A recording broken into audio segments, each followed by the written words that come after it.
నమస్తే జోలమ్మ టీవీ ముందుగా ముఖ్యాంశాలు. దోస్త్ స్మార్ట్ అడ్మిషన్ షెడ్యూల్ 15-16 తేదీల్లో ప్రవేశ ప్రక్రియ.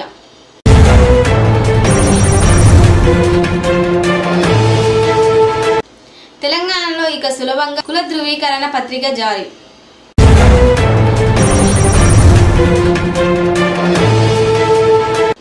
నేడు ఉపరాష్ట్రపతిగా రాధాకృష్ణన్ ప్రమాణం.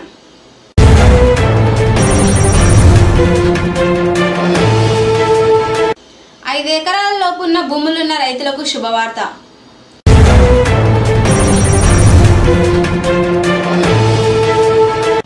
ఐజ మండలం భూపురం గ్రామంలో అంత్యక్రియల కార్యక్రమం.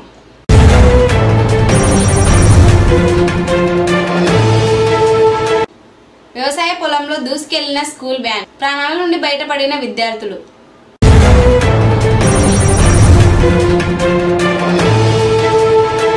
కేటీఆర్ రాకతో గులాబీమయం అయిన గద్వాల.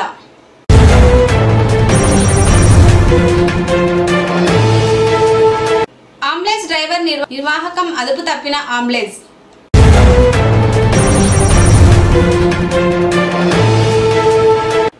కేటీఆర్ భారీ గర్జన సభకు పెద్ద ఎత్తున తరలి రావాలి.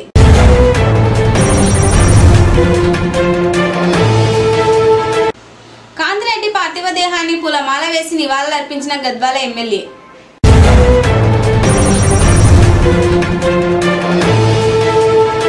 డికే అర్నమ్మ మాట ఇచ్చారు. ఐజాను తప్పకుండా అసెంబ్లీ నియోజకవర్గం చేస్తానని బీజేపీ జోగులాంబ గద్వాల జిల్లా మాజీ అధ్యక్షులు ఎస్ రామచందర్ రెడ్డి.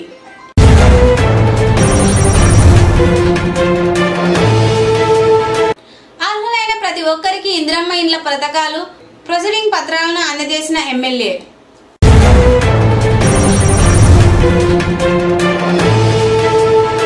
ముఖ్యమంత్రితో హెచ్ఎండిఏ అధికారులతో మాట్లాడి మీకు న్యాయం చేస్తా, జడ్చర్ల శాసనసభ్యులు జనంపల్లి అనిరుద్ రెడ్డి.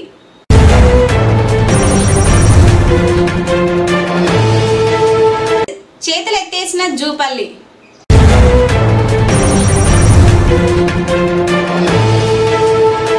అసమర్థ కాంగ్రెస్ పాలనలో యూరియా కోసం అన్నదాత ఆరిగోస.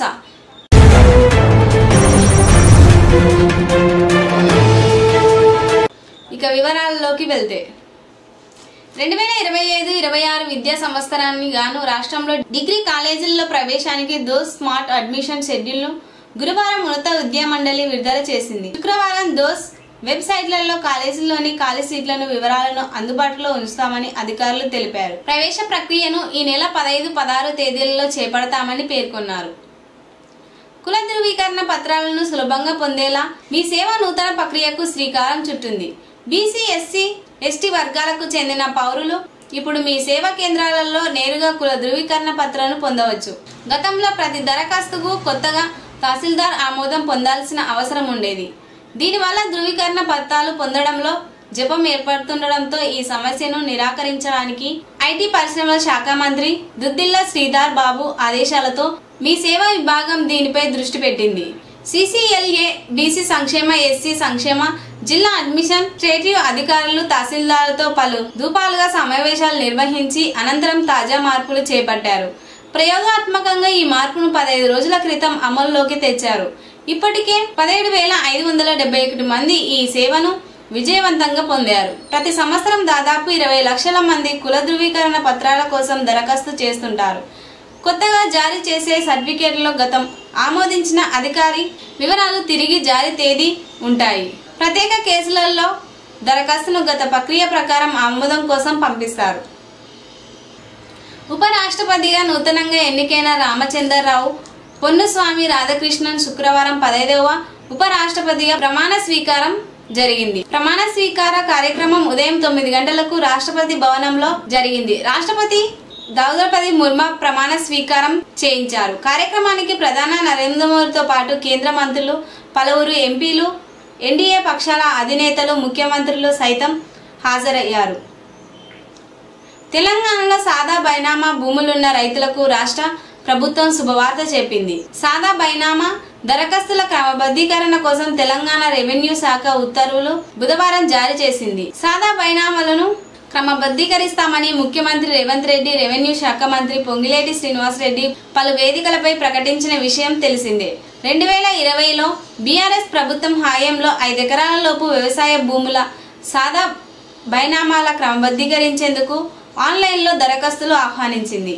5 ఎకరాల వరకు ఎలాంటి ఫీజు లేకుండా అంతకు మించి ఉన్న భూములకు ఫీజు వసూలు చేయించున్నట్లు అప్పట్లో ప్రకటించారు.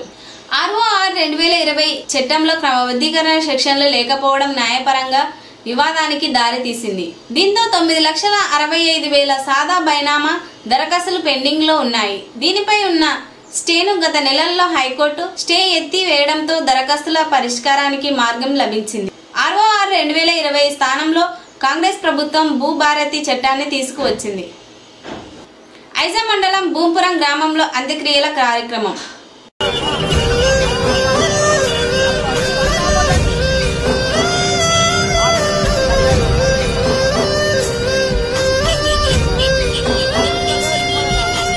తమ్ముడు నీ కోసం తల్లడిల్లాడయ్యా,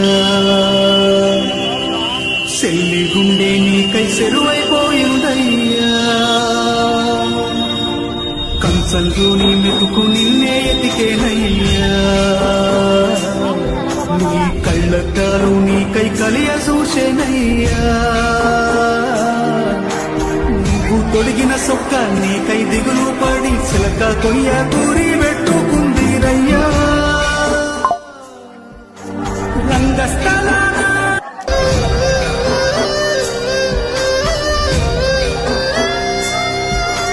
తమ్ముడు నీ కోసం తల్లడిల్లాడయ్యా, చెల్లి గుండె నీకై చెరువైపోయిందయ్యా, కంచంలో నీ మెతుకు నిన్నే ఎతికేనయ్యా, నీ కళ్ళద్దాలు నీకై కలియ చూసేనయ్యా, నువ్వు తొలగిన సొక్క నీకై దిగులు పడి చిలక కొయ్య కూరి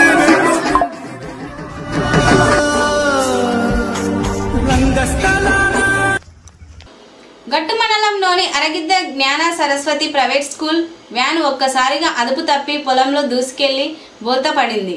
ఈ ఘటనలో దాదాపు 20 మంది విద్యార్థులు స్వల్ప గాయాలతో ప్రాణాల నుండి బయటపడ్డారు. డ్రైవర్ నిర్లక్ష్యంతో ఘటన చోటు చేసుకున్నట్లు స్థానికులు సమాచారం. పూర్తి వివరాలు తెలియాల్సి ఉంది. కేటీఆర్ రాకతో గులాబీమయం అయిన గద్వాల. బీఆర్ఎస్ లో చేరేందుకు క్యూ కట్టిన నేతలు.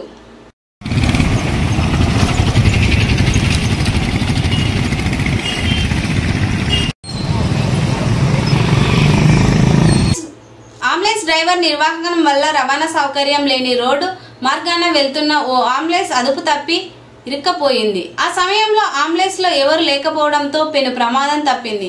ఈ ఘటన గురువారం కేటుదొడ్డి మండలంలో చోటు చేసుకుంది. పూజారి తాండకు వెళ్లాలంటే గువ్వలదిన్న రోడ్డు మీదుగా ప్రత్యేక రోడ్డు ఉంది. కానీ చెరువు కట్ట మీద నుంచి వండ్లం దొడ్డి మీదుగా నందిన్నకు ఎందుకు వెళ్తున్నాడు అనేదే doubt. Driver short cut road కోసము గూగుల్ మ్యాప్ ఎంచుకున్నాడా? ఈరోజు గద్వాల నియోజకవర్గం దరూర్ మండల కేంద్రంలో బీఆర్ఎస్ పార్టీ ముఖ్య నేతలతో ఆంజనేయుల్ గౌడ్, వాసు హనుమంతు నాయుడు సమావేశమై కార్యకర్తలకు దిశానిర్దేశం చేశారు. ఈ సందర్భంగా రేపు మధ్యాహ్నం 3 గంటలకు గద్వాల పట్టణంలోని పాత బస్టాండ్లో జరిగే భారీ బహిరంగ గర్జన సభకు గ్రామాల నుంచి పెద్ద ఎత్తున తరలి వచ్చి విజయవంతం చేయాలని పిలుపునిచ్చారు. అదేవిధంగా నియోజకవర్గంలోని కాంగ్రెస్ పార్టీకి చెందిన ముఖ్య నాయకులు కేటీఆర్ సమక్షంలో పార్టీలో చేరుతున్నట్లు తెలిపారు. ఈరోజు గద్వాల జిల్లా కేంద్రంలోని శ్రీనివాస్ కాలనీ నందు గద్వాల మండల పరిధిలోని బసాల చెరువు గ్రామానికి చెందిన రిటైర్డ్ అగ్రికల్చర్ ఉద్యోగి క్రాంత్ రెడ్డి మృతి చెందారు. ఈ విషయం తెలిసిన వెంటనే ఎమ్మెల్యే బల్లకృష్ణ మోహన్ రెడ్డి వారి స్వగృహాన్ని చేరుకొని ఆయన పార్థివ దేహానికి పూలమాల వేసి నివాళులర్పించి వారి కుటుంబ సభ్యులను పరామర్శించడం జరిగింది. ఎమ్మెల్యే వెంట మాజీ సర్పంచ్ నరసింహారెడ్డి, నాయకులు, కార్యకర్తలు తదితరులు పాల్గొన్నారు. ఈరోజు ఐజాలో ఏర్పాటు చేసిన అఖిలపక్ష సమావేశంకు హాజరైన బీజేపీ జిల్లా మాజీ అధ్యక్షులు రామచందర్ రెడ్డి మాట్లాడుతూ బీజేపీ జాతీయ ఉప అధ్యక్షురాలు పాలమూరు ఎంపీ డీకే అర్ణమ్మ రాబోయే డిలిమిటేషన్ ఐజాను తప్పకుండా అసెంబ్లీ నియోజకవర్గం చేస్తాను అని స్పష్టమైన హామీ ఇచ్చారు. దాని వలన ఐజా శరణ వేగంగా అభివృద్ధి చెందుతుంది అని, దానితో పాటు కొత్తకోట మంత్రాలయంకు జాతీయ రహదారి ఏర్పాటు కోసం కూడా కృషి చేస్తున్నాను అని డీకే అర్ణమ్మ చెప్పడం జరిగింది. ఈరోజు గద్వాల జిల్లా కేంద్రంలోని ఎమ్మెల్యే క్యాంప్ కార్యాలయంలో నందు తెలంగాణ రాష్ట్ర ప్రభుత్వం అమలు చేసిన ఇంద్రమ్మ ఇళ్ల మంజూరు అయిన వారికి అర్హులైన ప్రొసీడింగ్ పత్రాల పంపిణీ కార్యక్రమానికి ముఖ్య అతిథిగా ఎమ్మెల్యే బల్లకృష్ణ మోహన్ రెడ్డి హాజరయ్యారు. తెలంగాణ రాష్ట్ర ప్రభుత్వం సీఎం రేవంత్ రెడ్డి ఎన్నికల సమయంలో ఇచ్చిన హామీల ప్రకారం 6 గ్యారెంటీలలో భాగంగా ఇప్పటికే 2 గ్యారెంటీలను పూర్తి చేయడం జరిగింది. మహిళా ఫ్రీ బస్, 500 రూపాయల సబ్సిడీ గ్యాస్ సిలిండర్లు, 200 యూనిట్ల ఉచిత కరెంటు, రైతులకు రైతు రుణమాఫీ, రైతు బంధు, రేషన్ కార్డులు, సన్న బియ్యం అందించడం జరుగుతుంది. ఎన్నో ఏళ్లగా పేద ప్రజలు సొంత ఇంటి లేక కూలి గుడిసెలో నివసిస్తున్న వారికి ప్రభుత్వం 5 లక్షల రూపాయలు ఖర్చు పెట్టి ఇంద్రమ్మ ఇళ్ల ద్వారా ప్రతి నిరుపేద కుటుంబానికి 5 లక్షల రూపాయలతో ఇంద్రమ్మ ఇళ్లను కట్టించి ప్రతి ఒక్క పేద ప్రజల సొంతింటి కలను ఇంద్రమ్మ ఇళ్లతోనే సాధ్యమవుతుందని తెలిపారు. గద్వాల నియోజకవర్గంలో మొదటి విడత 3500 ఇండ్లు మంజూరు కావడం జరిగింది. ఇందులో భాగంగా టౌన్ 138 మందికి లబ్ధిదారులు ఇండ్లను కేటాయించడంతో ఇల్లు లేని పేద ప్రజలకు సొంతింటి కళ నెరవేర్చుకోవడానికి ఇంద్రమ్మ ఇళ్ల పథకంలో భాగంగా అర్హులైన ప్రతి ఒక్కరికి 5 లక్షల రూపాయలతో ఇంద్రమ్మ ఇండ్లను నిర్మించుకోవడానికి ప్రభుత్వం కృషి చేయడం జరుగుతుంది. ప్రతి ఒక్కరికి వచ్చే విధంగా ప్రభుత్వం అన్ని విధాలుగా సహాయ శక్తులు కృషి చేయడం జరుగుతుంది అని పేర్కొన్నారు. భవిష్యత్తులో గద్వాల టౌన్ అన్ని రంగాలలో అభివృద్ధి చెందే విధంగా నా వంతు కృషి చేయడం జరుగుతుంది అని తెలిపారు.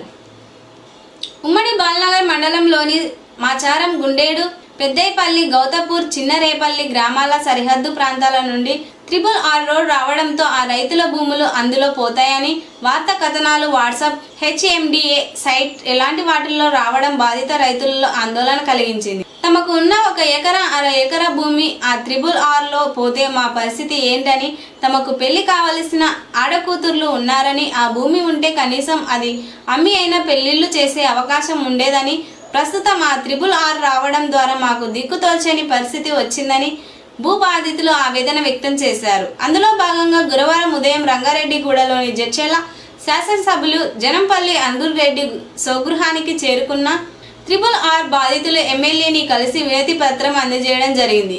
ఒకవేళ మాకు అన్యాయం జరిగితే మేము ఎవరం ప్రాణాలతో ఉండమని, ఆత్మహత్యకు పాల్పడతాం ఎమ్మెల్యేకు బుధవారం ఫోన్ ద్వారా తెలియజేశామని బాధితులు అన్నారు.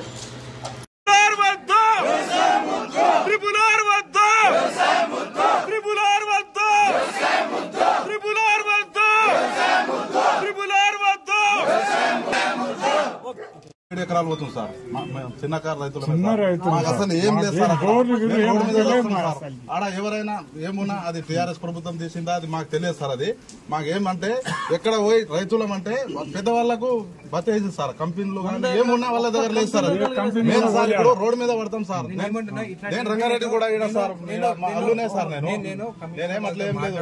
ఎక్కడైతే పెద్దోళ్ళది భూమి వచ్చినా అలైన్మెంట్ నేను చెక్ చేయాలి. అంటే నిజంగా తప్పు జరిగితే మాత్రం ఖచ్చితంగా నేను HMDL మ్యాప్ ఇంకా సర్వే నెంబర్స్ అప్లోడ్ చేసిన తర్వాత జడ్చెల నియోజకవర్గంలో బాలనగర్ మండల్ కొన్ని గ్రామాల నుండి రైతులు నష్టపోతున్నారని చెప్పేసి కూడా వాళ్ళు ఇక్కడ రావడం జరిగింది. నిన్న కూడా వాళ్ళు ఇంటికి ఇక్కడ రావడం జరిగింది. కొంతమంది మేము చనిపోతామని చెప్పి కూడా ఇక్కడ చెప్పడం జరిగింది. నేను చెప్పినాను మీరేం ఆవేశం పడాల్సిన అవసరం లేదు, ఎవరు దీనికోసం కనుక్కోవాల్సిన అవసరం లేదు. నేను సీఎం గారి దృష్టికి తీసుకెళ్తాను.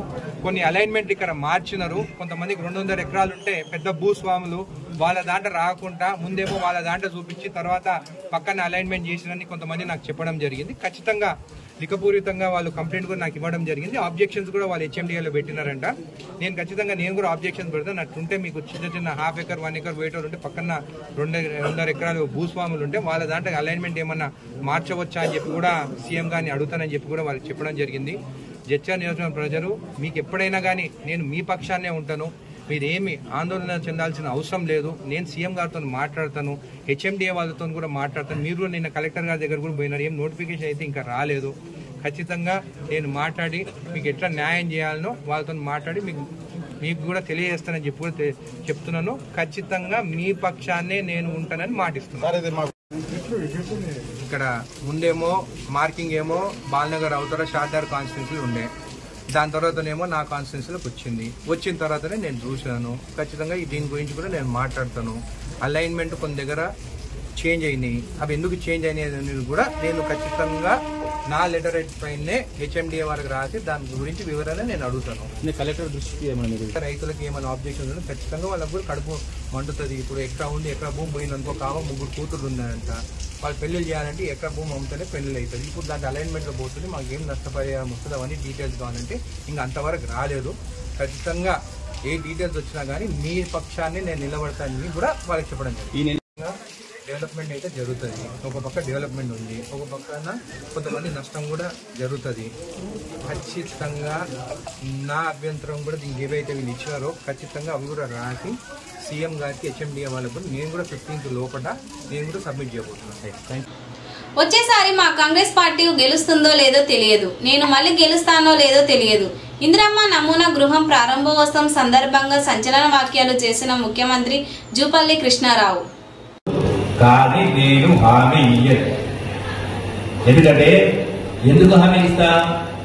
నేను గెలుస్తున్నది నాకే తెలియదు, పోనీ గెలిచినా మా పార్టీ గెలుస్తున్నది మాకు తెలియదు, పోనీ మా ప్రభుత్వం వస్తుందో తెలియదు, పోనీ మా ప్రభుత్వం వచ్చిన స్కీమ్ ఇస్తుందో తెలియదు. నాకు దేవుడి నుంచి ఎంత ఇచ్చింటే ఇస్తా చెప్తా. మరి ఎవరో విధానంగా ఏమని తెలియడానికి అది మోసం మాట కాబట్టి నా హామీ లేదు. ఇప్పుడు కూడా మీరు అడిగిన ప్రయత్నం చేస్తా. నల్గొండ జిల్లా త్రిపురం మండలం కేంద్రంలోని ప్రాథమిక వ్యవసాయ సహకార సంఘం వద్ద అక్కడే పడుకొని రాత్రి నుంచి యూరియా కోసం పడిగాపులు కాస్తున్న రైతులు. ఒక్క యూరియా బత్త కోసం పడిగాపులు కాస్తున్నాడు. తన పంటను బతికించగా అయ్యో తండ్రాట పడుతున్నాడు. ఒక్క యూరియా బత్త కోసం పడిగాపులు కాస్తున్నాడు. తన పంటను బతికించగా అయ్యో తండ్రాట పడుతున్నాడు.